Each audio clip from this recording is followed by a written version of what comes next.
Bueno, los niños cuando salen sí pueden salir por esa puerta lateral, no hay ningún problema. Bien, aquellos que van a cuna, discreción de sus padres. Por favor, le pido entonces que abra su Biblia, o si la tiene ahí abierta todavía, en Apocalipsis 18.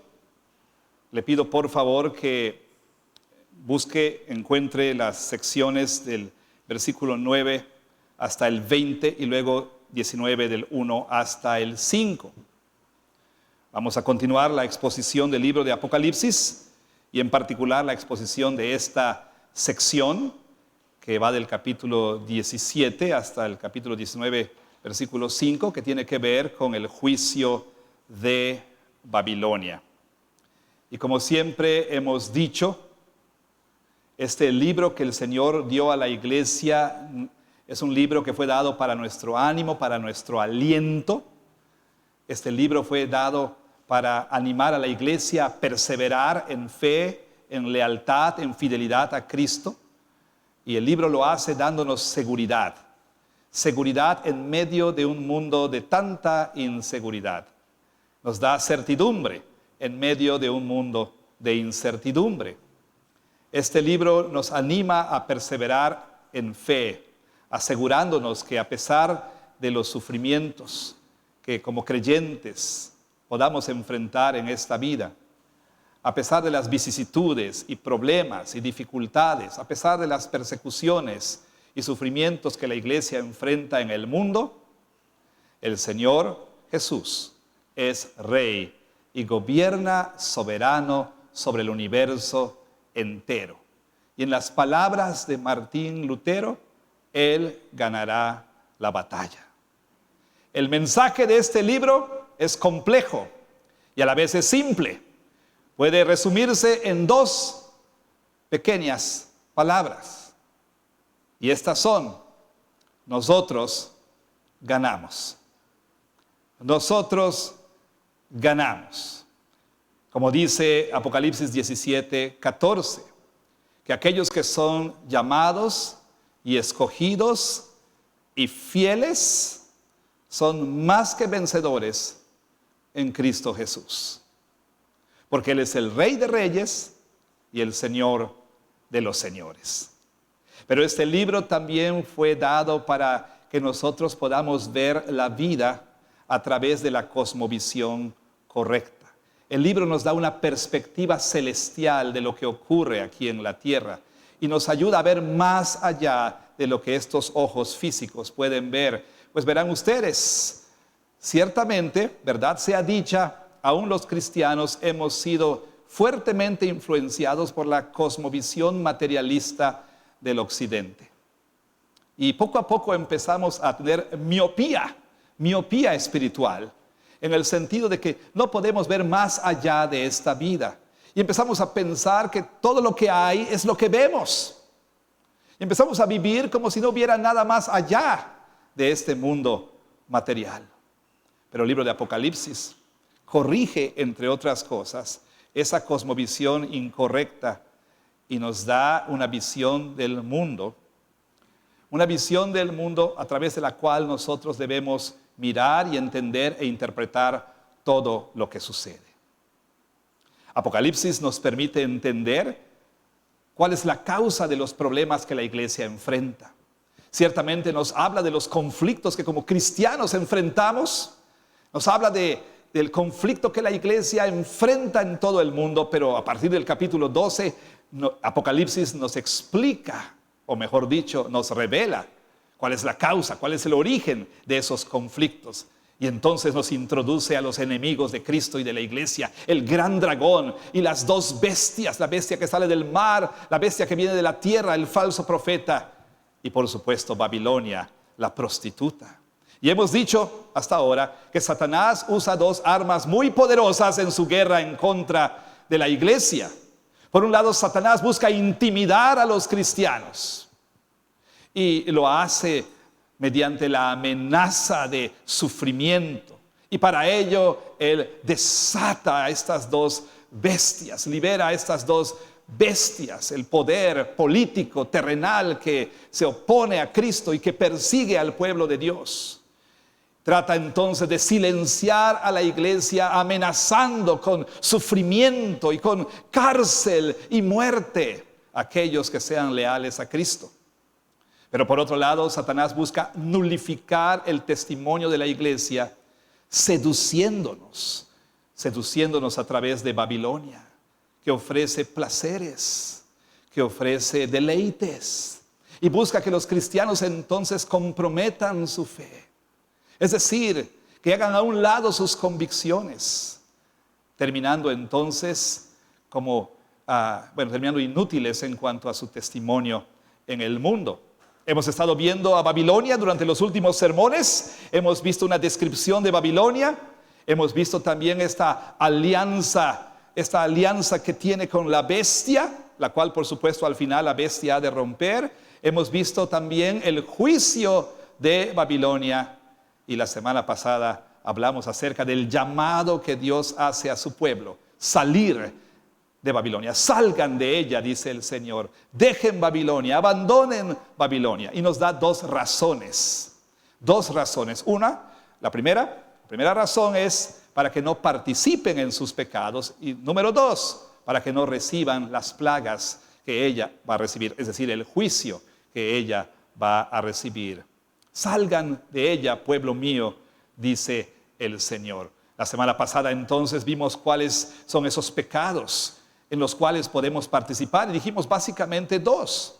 Número 1, hacer todo lo que tengamos que hacer para asegurar bienes materiales, posesiones materiales, para asegurar todo lo que Babilonia ofrece.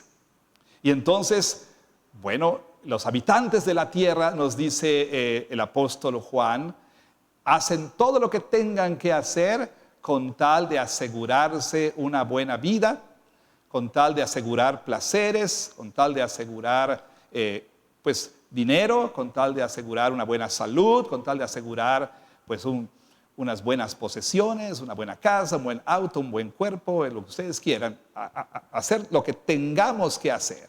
Y una vez entonces que logramos asegurar todas esas cosas, la segunda tentación, el segundo gran pecado, es poner nuestra confianza en esos bienes terrenales, poner nuestra confianza y nuestra esperanza en lo que tenemos aquí en la tierra, como dije, nuestro dinero, nuestros ahorros, nuestra carrera, nuestra apariencia, nuestras relaciones, poner nuestra esperanza en aquello que tenemos en este mundo.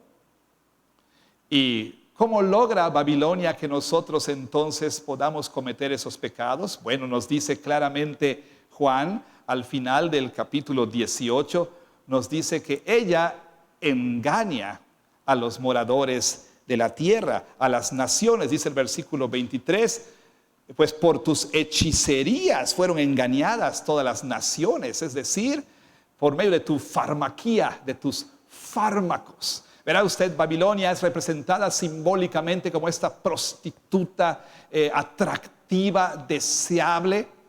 Ella está vestida en una manera seductora y en su mano tiene un cáliz. Y ella ha mezclado en ese cáliz. Ella es la mixóloga por excelencia. Ha mezclado en esa copa sus embrujos, sus pócimas. Y por medio de estas pócimas, ella intoxica a las naciones. Y porque aquellos que beben de su cáliz están intoxicados, poco a poco empiezan a entumirse a la realidad, empiezan a ser ciegos a la realidad y empiezan a creer que la seguridad verdadera y la esperanza verdadera se halla en este mundo.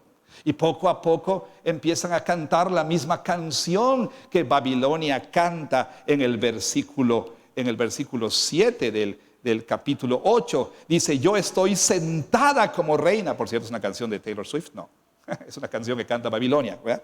Yo estoy sentada como reina y no soy viuda y no veré llanto. En otras palabras, ella canta acerca de su autoconfianza y canta acerca de su seguridad y dice: yo soy una reina, no soy una viuda, no tendré necesidad de nada, nunca tendré lamento, nunca tendré nada de qué lamentarme, me siento como una reina. Y entonces las personas que beben de su cáliz, poco a poco empiezan a hacer lo que tengan que hacer para asegurar bienes materiales, para asegurar posesiones, para asegurar prestigio, para asegurar lo que usted quiera, porque han llegado a creer que allí se encuentra la verdadera seguridad. ¿Y cómo bebemos del cáliz de Babilonia? Como dijimos la semana pasada, ¿a través de qué? A través de los medios, de los amigos no cristianos, de lo que vemos, escuchamos, leemos, de las redes sociales, de los comerciales, de los espectaculares o las calcomanías detrás de los camiones, en las revistas, en tus redes, en YouTube, en Instagram, donde tú quieras. Ahí estamos todo el tiempo bebiendo del cáliz de Babilonia, siendo intoxicados hasta el punto en que nosotros también podemos llegar a pensar: bueno, ya la hice. Tengo dinero en el banco, tengo una buena carrera, tengo un buen esposo, tengo una buena esposa, tengo inversiones, tengo buena salud, ya lo tengo todo, no vendré a lamentación. Pero como dijimos la semana pasada, tal como Jesús le dijo a aquel hombre que vio sus graneros y dijo: muchos bienes tienes guardados para muchos años, come, bebe, regocíjate. Jesús le dijo: necio, esta noche vienen a pedir tu alma. Así entonces, es ahí donde estamos en nuestro estudio de Babilonia. Vamos a orar y vamos a pedir que el Señor nos hable esta mañana o tarde. Señor, gracias te damos en el nombre de Jesús, porque nos has permitido venir a la iglesia el día de hoy. Y queremos rogarte, Señor, que a través de la predicación de este pasaje, todos nosotros podamos entender y creer y sentir también que no hay nada en este mundo que pueda compararse a nuestro Señor Jesucristo. Que no hay nada que pueda ser mejor que conocer a Cristo. Oh Señor, que nosotros por obra de tu Espíritu Santo podamos decir: este mundo tiene mucho que ofrecerme, pero al mismo tiempo podamos decir: este mundo no tiene nada que ofrecerme. Oh Padre, te rogamos que obre tu Espíritu Santo en quien predica. Concédele predicar fielmente tu palabra, y concede al que escucha escuchar también con atención y con reverencia la exposición de tu palabra. En el nombre de Jesús. Amén. Bueno, tengo un par de preguntas para todos nosotros. Y estas son: número 1, ¿qué es lo que le parte el corazón? ¿Qué quebranta su corazón? ¿Qué le hace entristecerse? Por otro lado, ¿qué es aquello que le da gozo? ¿Qué es aquello que le hace sentir alegría? ¿Qué es lo que le entristece? ¿Y qué es aquello que le hace sentir gozo? Por supuesto, ese es un asunto complejo porque hay muchas cosas que nos entristecen y hay muchas cosas que nos dan alegría, etc. Sin embargo, estas preguntas las hago en el sentido último. ¿Qué es lo que ultimadamente le entristece? ¿Y qué es aquello que ultimadamente le da gozo? Piense por un momento. Es interesante que la música, los cantos, acompañan pues todos los aspectos de la vida humana. Y hay canciones que acompañan nuestros momentos de tristeza, y hay canciones que acompañan nuestros momentos de alegría. Usted sabe, de pronto los jóvenes, los adolescentes, o todos aquí alguna vez cuando pasaron por el dolor de terminar una relación, pusieron alguna de estas canciones que se llaman cortavenas, ¿no? En mi época era Air Supply, Eclipse Total de Corazón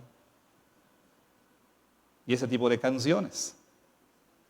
Para los jóvenes de ahora también tendrán sus propias canciones que ellos, ponen en sus dispositivos para acompañarles en su tristeza. Canciones que dan voz a su lamento. Por supuesto, también hay canciones que acompañan nuestros momentos alegres, ¿no es cierto? También tenemos canciones ahí que cuando nos sentimos contentos las ponemos para acompañar nuestra alegría. Y bueno, algunos hemos cantado canciones de lamento y otros hemos cantado también canciones de gozo. Déjeme decirle que en este texto encontramos un par de canciones. Dos cantos aquí.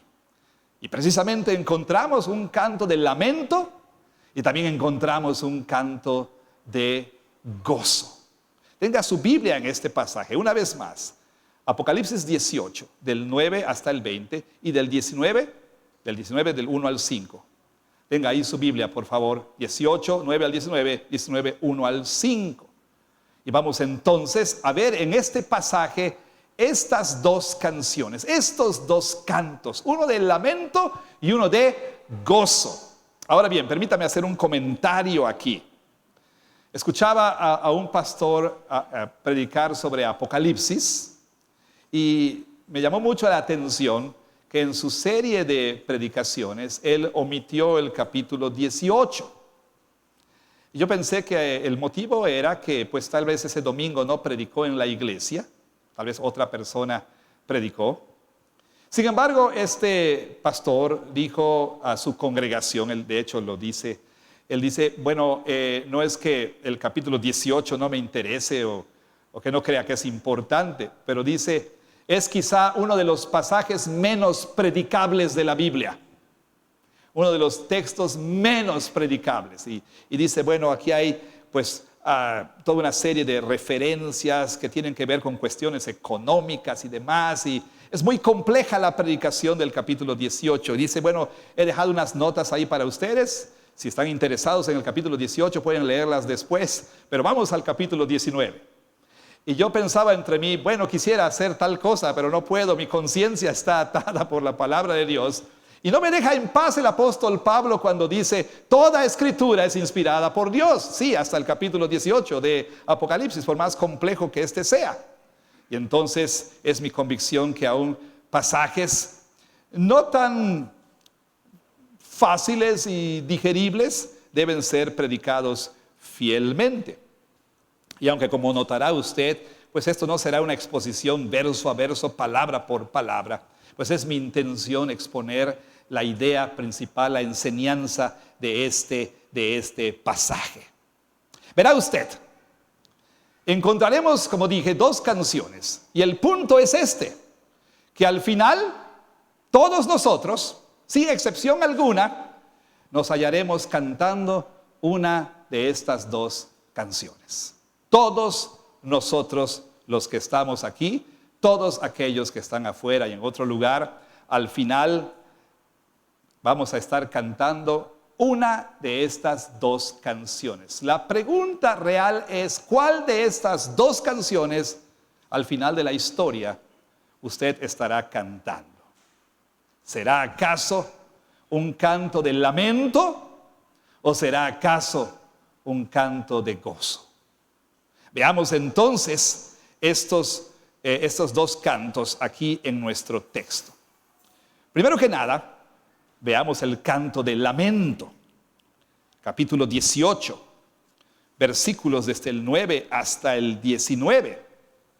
Y allí podrá usted ver que temáticamente la sección que he mencionado se divide en subsecciones.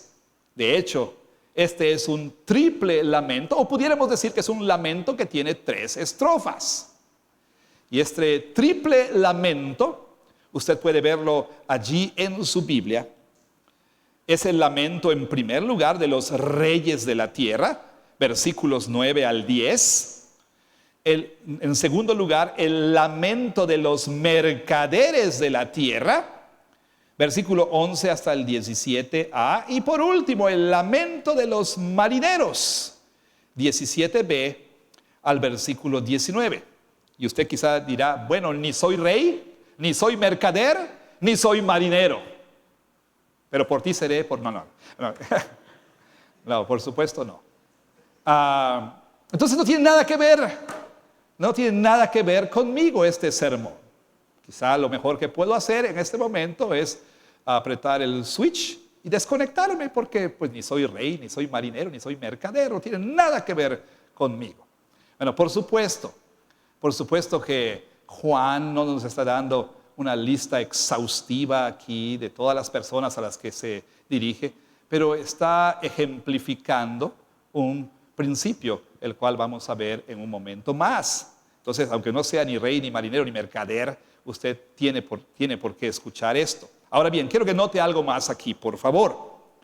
La primera y la última sección, así como lo comenta G.K. Beale, la primera y la última sección, es decir, 9, 11 y 15 al 19, enfatiza que el lamento, que aquellos que prosperan a partir de la cooperación con el sistema idólatra, económico idólatra de este mundo, este lamento ocurre porque no nada más porque ven que Babilonia cae y es destruida, que todo ese sistema que les daba seguridad, bueno, se colapsa, sino precisamente el hecho es que ellos ven en la caída de Babilonia su propia caída, su propio colapso.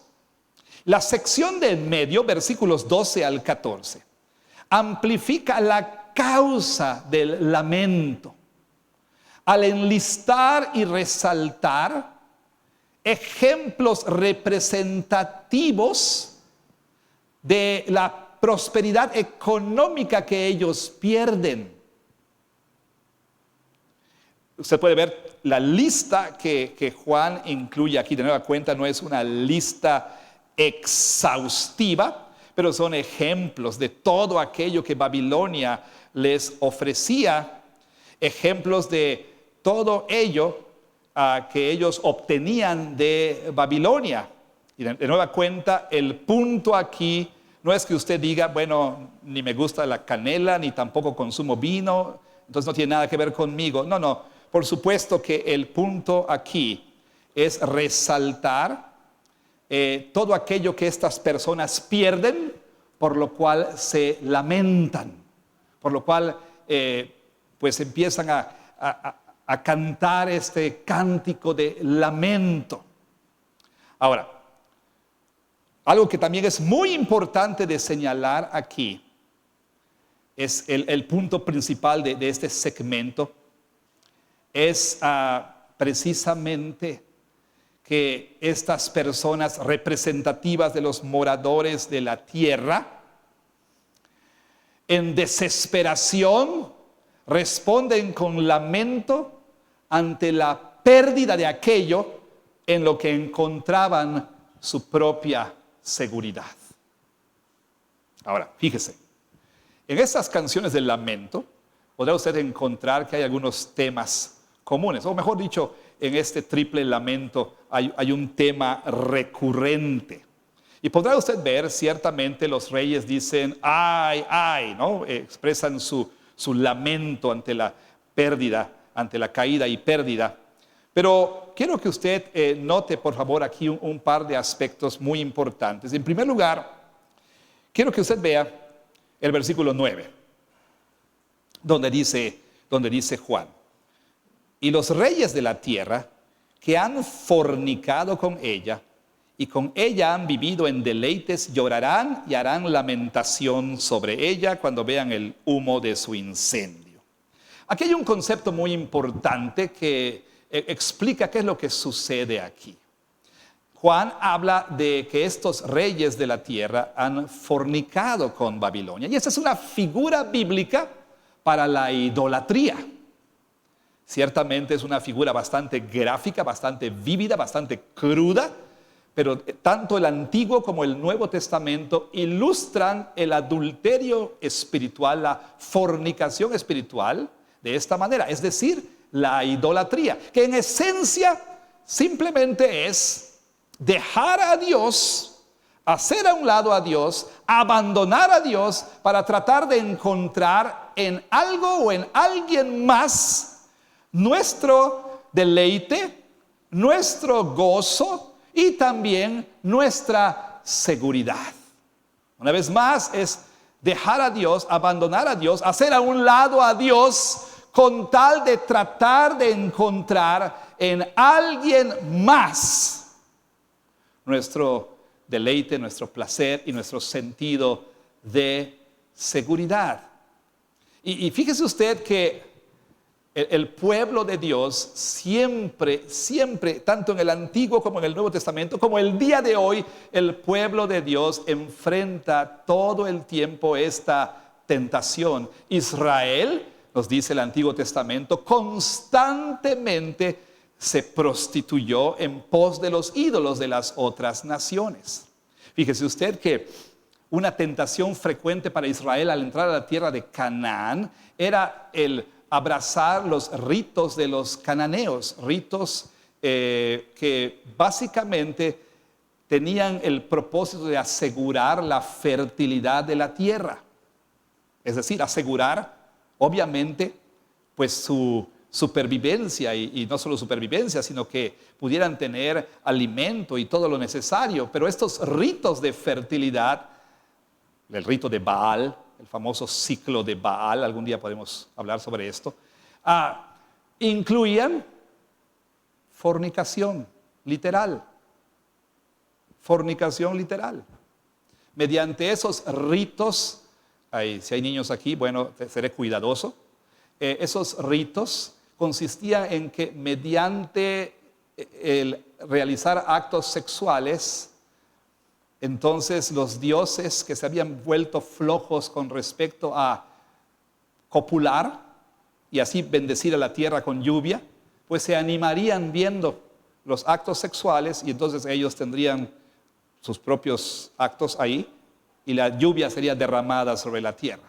Era una tentación constante para Israel el encontrar su seguridad en los dioses de los cananeos. Bueno, a lo largo de la historia del pueblo de Dios, esta ha sido una constante.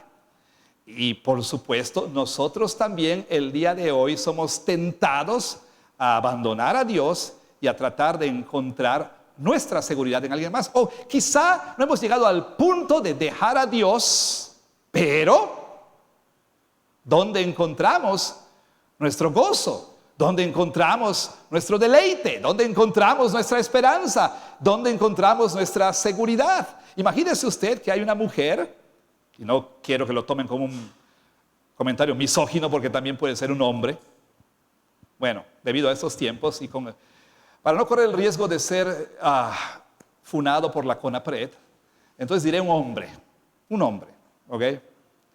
Un hombre entonces que pues sigue con su esposa pues porque le conviene, le lava la ropa, le plancha la ropa, le hace de comer, es la madre de sus hijos. Pero su deleite está en tal persona. Estar con ella, conversar con ella, y etcétera. Ahí se encuentra su verdadero deleite. Bueno, piense también en una mujer que hace lo propio, hace lo mismo. ¿Cómo se sentiría usted, esposo, si su esposa le dijera, sigo contigo porque no me queda de otra, pero mi deleite está en Raúl? No hay Raúles aquí, ¿verdad? Espero que no. O que el esposo le diga a usted, esposa, todavía sigo contigo porque eres la madre de mis hijos, pero la verdad, me deleito más en... No mencionaré ningún nombre para qué, por supuesto. Eso es exactamente lo que hacemos los cristianos cuando también decimos que amamos a Jesús, que Jesús es nuestro Salvador, etcétera. Pero pero nuestro deleite está en las cosas de este mundo y tratamos de asegurar nuestro futuro y nuestro porvenir en y mediante las cosas de este mundo. Nos dice este texto que estos reyes de la tierra transigieron, comprometieron sus convicciones con tal de asegurar lo que esta mujer Babilonia o esta ciudad, ambas figuras se traslapan aquí, con tal de asegurar lo que ofrece. Ya vieron ustedes la lista de cosas que ofrecía, ¿no? Todas estas mercaderías costosas y deleitosas y demás. Y entonces nos dice aquí, una vez más, capítulo 18, note usted, versículo 9, estos reyes de la tierra que han fornicado con ella. Bueno, los cristianos también podemos poco a poco empezar a comprometer nuestra fe, empezar a hacer concesiones, pequeñas concesiones, con tal de asegurar todo esto que Babilonia ofrece. Empezamos, como decía la semana pasada, a dejar a un lado el día del Señor. Empezamos nosotros a no venir a la iglesia porque hay que estudiar, porque tengo tarea, o porque tengo que abrir mi negocio, porque tengo que vender, porque tengo lo otro. Y empezamos poco a poco a caer en el embrujo de Babilonia. Y empezamos nosotros a sucumbir ante la tentación del mundo, ¿verdad? A vivir de manera materialista como aquellos que no conocen a Cristo viven. Empezamos a enredarnos todos nosotros, ¿sí? ¿Por qué? Porque, bueno, empezamos a amar las cosas del mundo. Y los deseos de los ojos, y los deseos de la carne, y la vanagloria de la vida empiezan a cegarnos.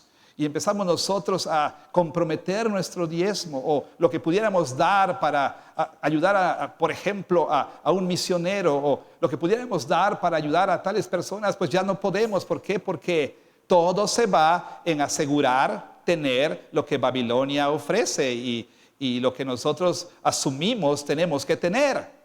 Precisamente es uno de los más grandes problemas de Babilonia. No es tanto aquello que es explícito, sino aquello que es más sutil. Es decir, que la cultura moderna, la cultura occidental sobre todo, asume que tenemos que tener tales cosas, que tenemos que vernos de cierta manera, que tenemos que vivir de cierta manera, que tenemos que tener cierto nivel de vida, que tenemos que tener cierta apariencia, que tenemos que tener cierto auto, que tenemos que tener cierta casa, que tenemos que tener cierta ropa, que tenemos que comprar en ciertos lugares, que tenemos que comer en ciertos lugares. Empezamos a asumir que eso es lo que tenemos que tener. Y entonces, pues hacemos lo que tengamos que hacer, aunque eso represente comprometer nuestra fe, hacer a un lado nuestra fe, con tal de tener lo que Babilonia nos dice, tenemos que tener. Pero otra cosa que tenemos que ver aquí es lo siguiente. Note usted algo que se repite en este lamento. Versículo 10. Ay de la gran ciudad de Babilonia, la ciudad fuerte, porque en una hora vino tu juicio. Una vez más, vamos nosotros y vemos los demás lamentos. Y entonces, por ejemplo, vea usted el versículo 16. Ay de la gran ciudad que estaba vestida de lino fino, de púrpura y de escarlata, y estaba adornada de oro, de piedras preciosas y de perlas, porque en una hora han sido consumidas tantas riquezas. Una vez más, vea el versículo 19. Ay de la gran ciudad en la cual todos los que tenían naves en el mar se habían enriquecido de sus riquezas, pues en una hora ha sido desolada. Bueno, note por favor aquí dos realidades. Número uno, la realidad es que a pesar de que Babilonia diga soy una reina, no soy viuda, me siento, o sea, de sentarse, me siento como una reina en mi trono y nunca vendré a lamento, a pesar de que podemos llegar a tener ese falso sentido de seguridad, la realidad, como dijimos la semana pasada, es que Babilonia terminará desolada y terminará esa gran ciudad, terminará como habitación de demonios y chacales y cosas ruines y viles. Esta es la realidad. No sé si usted se ha dado cuenta.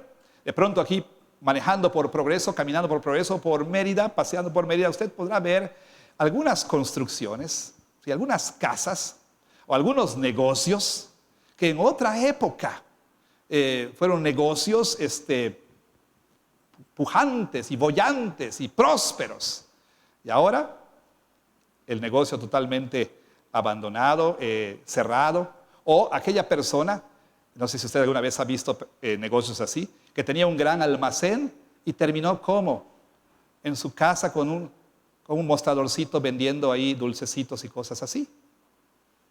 O no sé si a usted le ha pasado que de pronto vio a una amistad que en su momento era así como wow, y cuando lo vio usted tuvo que contenerse para no decir ¿qué te pasó? ¿No? O a lo mejor a usted le vieron y la otra persona pensó ¿qué te pasó? ¿No? Pero el asunto es que ¿qué te pasó? Oye, aquella persona tan fuerte y tan atractivo y demás, y ahorita todo famélico, ¿no? y aún mendigando en la calle. Obviamente no todos terminan así en este mundo, pero la realidad es que, como nos dice el apóstol Juan, con toda la gloria que Babilonia tiene, todo el esplendor, toda la magnificencia que produce este falso sentido de seguridad, no va a impedir que venga a su ruina. Escúchelo, por favor. No ponga su esperanza en este mundo, ni en nada de lo que hay en él, porque ultimadamente Babilonia va a caer. Número 2, note usted, en una hora, dice, en una hora ha venido tu juicio. Obviamente este es lenguaje simbólico, no es lenguaje literal. Pero lo que quiere decir es que, piénselo de esta manera. ¿Cuánto tiempo quizá le ha llevado llegar al punto en que diga, me siento como una reina ahora, ¿no? Tengo ya una buena cuenta del banco, buena casa, tengo a mis hijos en buenas escuelas, mi reporte de salud dice que estoy perfecto, me siento muy bien? Piénselo usted, todo el camino recorrido quizá para llegar a ese punto.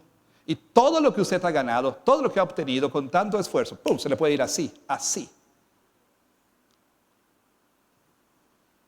Y de hecho, esto es lo que dice aquí Juan, que los reyes y los mercaderes y los marineros dicen una y otra vez, en una hora se perdió todo, en una hora se perdió todo. Y viene el lamento. Viene el lamento, ¿por qué? Porque su vida estaba ligada a lo que Babilonia ofrecía. Entonces le preguntaba al principio, ¿qué es lo que hace que usted se entristezca? ¿Qué es aquello que si usted perdiera sería totalmente devastador para usted? Totalmente devastador. ¿Qué es aquel tesoro que usted protege con tanta intencionalidad? ¿Qué es aquello que para usted representa el centro de su vida? ¿Qué es aquello que si usted lo perdiera, haría entonces que de su alma brotara un lamento profundo? Le voy a poner un ejemplo extremo. ¿Qué pasaría si al salir de la iglesia, por ejemplo, el día de hoy, usted mira hacia el oriente o hacia el poniente o hacia el norte, hacia el sur, donde quiera que esté su casa, y ve usted una columna de humo, y entonces escucha las sirenas, y entonces usted piensa entre usted, seguramente un idiota dejó prendida la plancha, y luego se da cuenta que ese idiota fue usted. Pero bueno, pensemos que no es usted un idiota, ni yo tampoco. Pero se da cuenta que la casa que se está quemando es su casa, con todo lo que tiene, con absolutamente todo lo que tiene. Y usted perdiera todo y se quedara literalmente con lo que trae puesto. No me malentienda. Creo que todos tendríamos tristeza. Pero ¿sería usted capaz de decir, Jehová Dios dio, Jehová Dios quitó, sea el nombre de Jehová bendito? Porque Ese incendio me lo quitó todo, pero no pudo arrebatarme lo más precioso. Es mi Señor Jesucristo. Y el más precioso don, la justicia que se recibe por la fe, la cual asegura que yo voy a estar por siempre con Él en la vida eterna. Piénselo por un momento.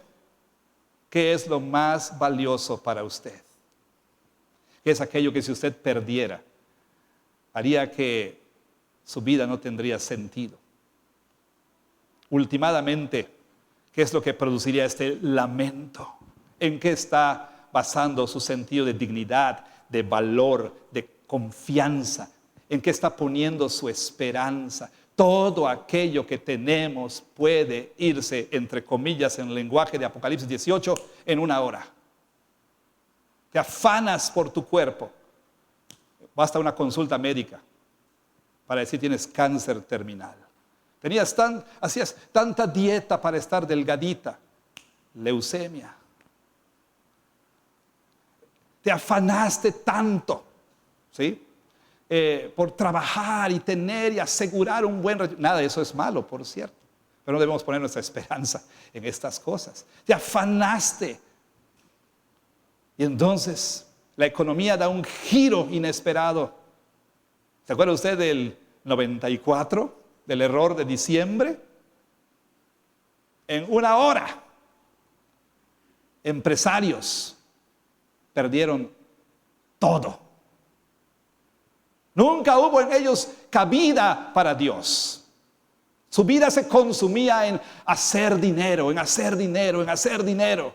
Y en diciembre del 93, todo cambió en un santiamén. Entonces, obviamente, no debiéramos poner nuestra esperanza aquí, pero hay algo más profundo.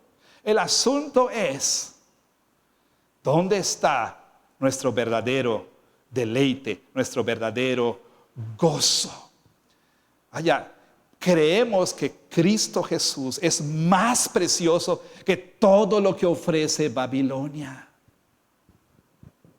Creemos que estar con Él por la eternidad vale más que unos cuantos años aquí en la tierra en los que tengamos lo que queremos tener. Creemos en verdad que Cristo Jesús es de un valor absolutamente supremo, que está por encima de todo, que es más precioso que lo que este mundo puede ofrecer. Eso es lo único que va a hacer que nosotros podamos dejar Babilonia con todos sus deleites y con todo lo que ofrece para entonces, como dice Pablo en Filipenses 3, ganar a Cristo Jesús. ¿Se acuerda usted de aquel programa que creo que todos los mexicanos vimos, En Familia con Chabelo? Y la famosa catafixia. Oh, qué pena me daban esos pobres niños. Primero me daba mucha envidia porque ganaban su dotación de Ricolino, que no había aquí, y sus juguetes Mattel, que no había aquí. Aquí teníamos que conformarnos con los luchadores aquí de plástico, pero bueno, había muchos de esos juguetes. Entonces veíamos En Familia con Chabelo y esos niños que iban a casa, ¿verdad? Iban a casa con juguetes y dulces y golosinas y esto. Y entonces Chabelo venía con la pregunta, ¿le entras a la catafixia? Y decía el niño, sí. Y usted sabe cómo era el juego, ¿verdad? ¿Y qué hay detrás? Y escogían, ¿no? Y primero, ¿qué? No te llevaste. Que si tu juego de muebles troncoso, ¿se acuerda usted? Y pues ni modo, eso no. Y luego, que si un viaje a Disneylandia. Y luego abren la que escogió y había ya un ladrillo o algo así, ¿no? Oh, hermanos, dejar este mundo por Cristo Jesús nunca va a conducir al lamento. Nunca va a conducir al lamento. Por el contrario. Ahora bien, quiero que por favor vea usted el contraste aquí. Y el contraste es este otro canto. Note usted, por favor, en el versículo 20, se llama a los creyentes, se llama a los santos de Dios. Se llama a los apóstoles, a los profetas, al pueblo de Dios. Se les dice, se les llama, alégrate sobre ella, cielo. Y ustedes, santos apóstoles y profetas, porque Dios les ha hecho justicia en ella. Y lo que vemos aquí entonces es un llamado a regocijarse por la caída de Babilonia. Y entonces es en el capítulo 19, versículos 1 al 5, cuando nosotros vemos en la respuesta del pueblo de Dios a este llamado. Note, por favor, después de esto, oí una gran voz de gran multitud en el cielo que decía, aleluya, salvación y honra y gloria y poder son del Señor Dios nuestro, porque sus juicios son verdaderos y justos, pues ha juzgado a la gran ramera que ha corrompido a la tierra con su fornicación y ha vengado la sangre de sus siervos de la mano de ella. Otra vez dijeron, aleluya, y el humo de ella sube por los siglos de los siglos. Y los 24 ancianos y los 4 seres vivientes se postraron en tierra y adoraron a Dios que estaba sentado en el trono y decían, amén, aleluya. Y salió del trono una voz que decía, alaben a nuestro Dios todos sus siervos y los que le temen, así pequeños como grandes. Aquí está la respuesta entonces al llamado a regocijarse por la caída de Babilonia. Por un lado, lamento en la tierra. Los moradores de la tierra, grandes y pequeños, se lamentan por la caída de Babilonia, por lo que han perdido, porque se dan cuenta que su caída representa también su propia caída. ¿Por qué? Porque en ella pusieron toda su esperanza y basaron todo su sentido de seguridad. En contraste, a los moradores del cielo se les llama a regocijarse por la caída de Babilonia. Por cierto, no a tomar placer por la caída de Babilonia, por el sufrimiento de las personas, pero sí se les llama a adorar a Dios. Y note usted que se usa en este canto, también aquí hay pues 3 estrofas también, y estas comienzan en lugar de, y a diferencia del canto de lamento, las estrofas comienzan con ay, ay, aquí comienzan con aleluya. Ahora, la palabra aleluya es la traducción de halelú, que quiere decir alabemos. Alabemos a Yah, a Jehová, alabemos al Señor, alabemos a Yahweh. Este llamado que está haciendo, que se hace al pueblo de Dios, y el uno al otro se llaman a adorar a Dios. De hecho, Salmo 106, versículo 48, quizá provea el trasfondo para lo que se está diciendo aquí.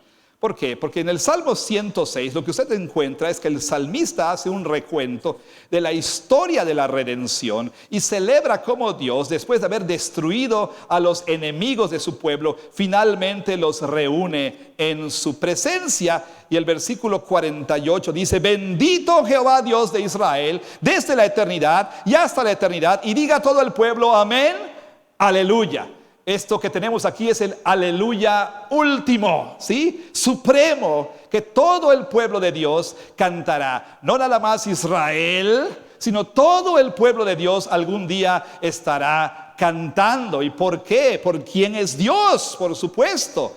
Salvación y honra y gloria y poder son del Señor Dios nuestro. Y por supuesto, este Dios es un Dios soberano, dice el versículo 6. El Señor nuestro Dios todopoderoso reina, se alaba a Dios por quien es Él, pero también por sus poderosos hechos, y en este caso por lo que Él ha realizado en favor de su pueblo. Ciertamente se le alaba porque es justo y sus juicios son justos, y se le alaba por haber juzgado a la gran ramera, la cual dice, ha corrompido a la tierra con su fornicación y ha vengado finalmente la sangre de sus siervos de la mano de ella. Quizá usted recuerde, si no, permítame recordarle, que en el capítulo 6, versículo 10, cuando se abre el quinto sello, Juan ve las almas de aquellos que habían sido decapitados por causa de Cristo. Y estos claman y dicen, ¿hasta cuándo, Señor, no vengas nuestra sangre?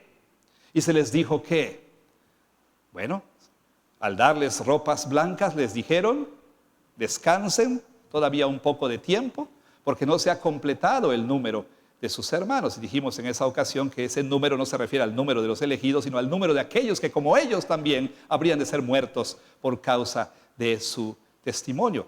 Y en esa ocasión dijimos que así como Dios le ha elegido desde antes de la fundación del mundo para ser parte de ese número de la compañía total y completa de sus elegidos, es posible que Dios también le haya elegido para ser parte de ese otro número. O sea, un grupo dentro de este grupo, aquellos que han de ser muertos por causa de su testimonio. Entonces están orando ahí y están diciendo: Señor, ¿hasta cuándo no vengas nuestra sangre? Pues ¿sabe qué? Aquí está la respuesta. En Apocalipsis 19 finalmente viene la respuesta y ellos alaban a Dios. ¿Por qué? Nótelo. Aleluya. ¿Por qué? Porque Él ha vengado la sangre de sus siervos. Hermanos, hay un contraste muy grande. En este mundo hay personas que ahora se encuentran cantando una canción de aparente gozo, de alegría, de festejo, mientras que quizá el pueblo de Dios en medio de todo esto eleva sus lamentos al Señor. Quizá nosotros no tanto,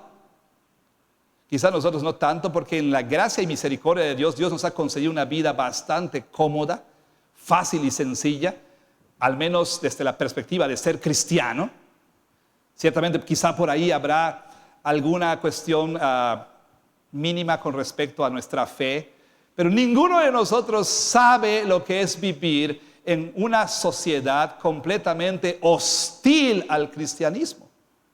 Entonces, el día de hoy, bueno, no ninguno, el hermano Alberto sí ha vivido en una sociedad así, pero bueno, el día de hoy, Babilonia y los que moran en ella cantan. ¿Y cuál es el tema de su canción? Soy una reina. ¿Sí? No tengo necesidad de nada, no soy viuda, debo divertirme y pasarla bien. Y entonces tú ves los videos en YouTube o los Reels en Instagram y ves como, qué bien la están pasando todos, ¿verdad? Con los mixes y con la party y con todo, pasándola re bien. Y tú dices, ¿por qué no me dejan a mí? Mis papás no me dejan y esta iglesia no me deja hacer estas cosas y la están pasando re bien. ¿Por qué yo no? ¿Por qué no puedo? Pero ¿sabes qué? Esa canción de gozo se va a convertir en un canto de lamento. Mientras que el lamento del pueblo de Dios se va a convertir en un canto de gozo y alabanza eterna. Es muy interesante que al final del capítulo 18, toda esa algarabía de Babilonia termina en silencio. No más. Se va a acabar. En cambio, el pueblo de Dios, que busca ser silenciado en muchas partes del mundo, terminará prorrumpiendo en tal magnífica alabanza que dice aquí que será como el sonido estruendoso de muchas aguas cuando esta multitud de todo tribu, pueblo, lengua y nación esté cantando aleluya, la salvación y el poder pertenecen a nuestro Dios. Cuando estemos ahí en gloria con Él, celebrando que Él nos redimió y también que Él dio justo pago a Babilonia. Probablemente, hermanos, aquí puede haber dos tipos de personas, ¿sí? Y déjenme ir concluyendo con esto. Probablemente algunos de nosotros aquí estamos quizás siendo tentados a dejar a Jesús por Babilonia y lo que ésta ofrece.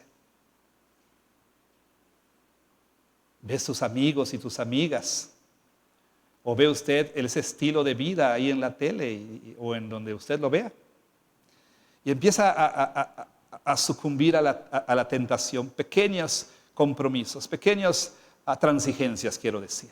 Empezamos poquito a poquito, pero todo comienza porque estamos bebiendo de ese cáliz. Estamos siendo intoxicados por Babilonia.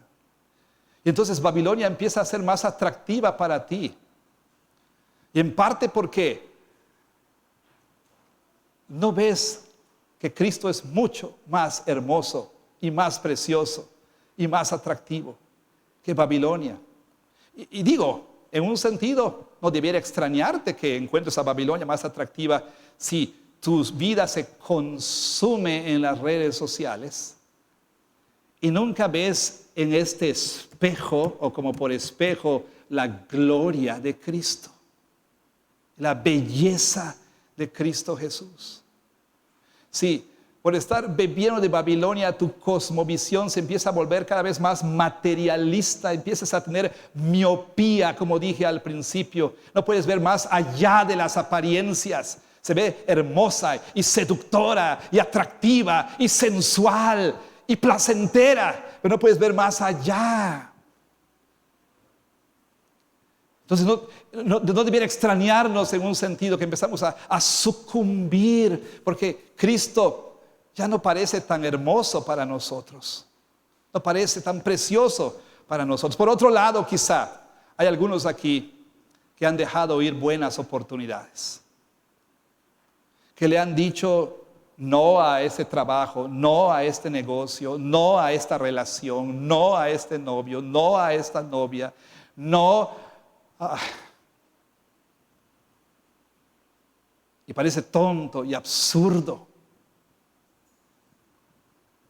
Y tus amigos se ríen de ti. Y hasta cierto punto ha sido difícil, ha sido duro dejar ciertas cosas. Y hasta cierto punto hay un canto de lamento. Imagínese usted a sus hermanos en Cristo Jesús, en el Medio Oriente, en la India, en China, en Corea del Norte, que han dejado seguridad, prestigio, dinero, comodidad, que bien pudieran ahorita estar disfrutando de una posición económica que les permitiera toda clase de deleites. Piensen los lectores originales de Apocalipsis, que no podían ni comprar ni vender. ¿Por qué? Porque no participaban, porque rehusaban participar en los rituales de sus sindicatos. Todas estas personas, panaderos, talabarteros, cocineros, lo que usted quiera, había sindicatos. Para poder vender y comprar tenías que pertenecer a un sindicato, pero el sindicato te exigía adorar a los ídolos, ofrecer sacrificios y libaciones y participar de los rituales. Y estos cristianos, de los cuales hemos leído en las cartas a las 7, o mejor dicho, en los mensajes a las 7 iglesias, algunos de ellos habían decidido no hacerlo. Imagínense ustedes lo que estaban sufriendo. No tenían ni siquiera dinero para comprar lo más esencial. No estamos hablando aquí de que esta semana no tuvieron dinero para comer en Boston. Estamos hablando aquí de que no tenían dinero para comer. ¿Por qué? Porque no podían trabajar, no podían vender. Tan fácil que era decir, hago a un lado mi fe y entonces puedo asegurar mis bienes aquí en la tierra. Pero no lo hicieron. ¿Por qué? Porque como Juan dice en su primera carta, ¿qué es lo que vence al mundo? Nuestra fe. La fe hace ver que Cristo es más importante, que Cristo es más precioso, que Cristo es más hermoso, que vale la pena perderlo todo por Cristo Jesús.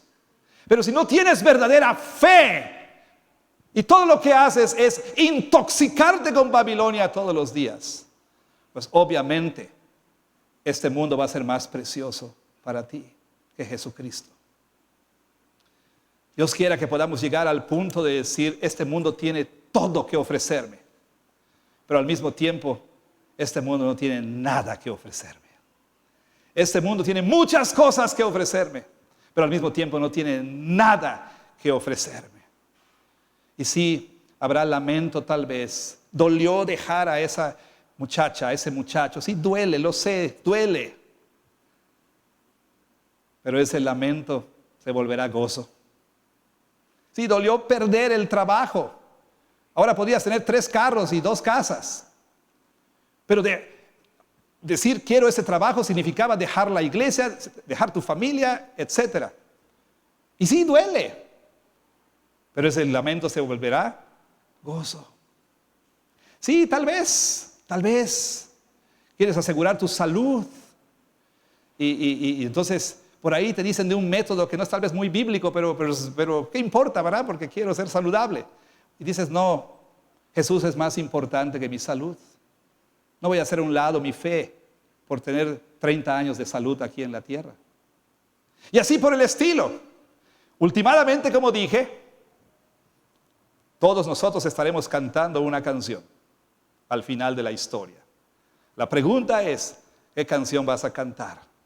¿Será acaso el canto del lamento o será acaso el canto del gozo eterno?